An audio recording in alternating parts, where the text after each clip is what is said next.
Friends, நேற்றுக்கு ஸ்ரீரங்கம் கோயிலுக்கு போயிட்டு வந்து ஒரே டயர்டாக இருக்குன்னு சொல்லிட்டு கொஞ்சம் இன்றைக்கி சமைக்கிறதுக்கு லேட் ஆயிடுச்சு. அதனால் இன்றைக்கி லேட் ஆகி தான் சாப்பிட போகிறோம்.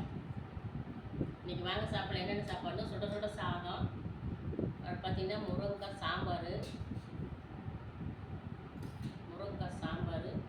அடுத்து பார்த்திங்கன்னா மணத்தக்காளி கீரை, அப்புறம் ரசம், அப்புறம் வீட்டில் ஒரே ஊற்றுன தயிர். இன்றைக்கி லஞ்ச் மணி இது தான் நம்ம வீட்டில். வாங்க சாப்பிட்லாம். நானும் சாப்பிட்றேன், நீங்களும் வாங்க சாப்பிட்லாம். பிடிச்சிருந்தா லைக் பண்ணுங்கள். ஓகே, பாய். சாம்பார் பாருங்க, கம்மனு முருங்காய் தீர வரைக்கும் முருங்காய் மட்டும்தான் வைக்கணும்.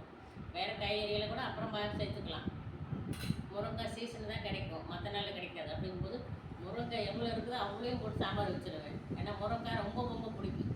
ஓகே ஃப்ரெண்ட்ஸ், முருங்காய் வந்து யார் யாருக்கு சாம்பாரில் போட பிடிக்குன்னு கமெண்ட் பண்ணுங்கள். பிடிச்சிருந்தா லைக் பண்ணுங்கள். எனக்கு முருங்கை ரொம்ப பிடிக்கும். பாய்.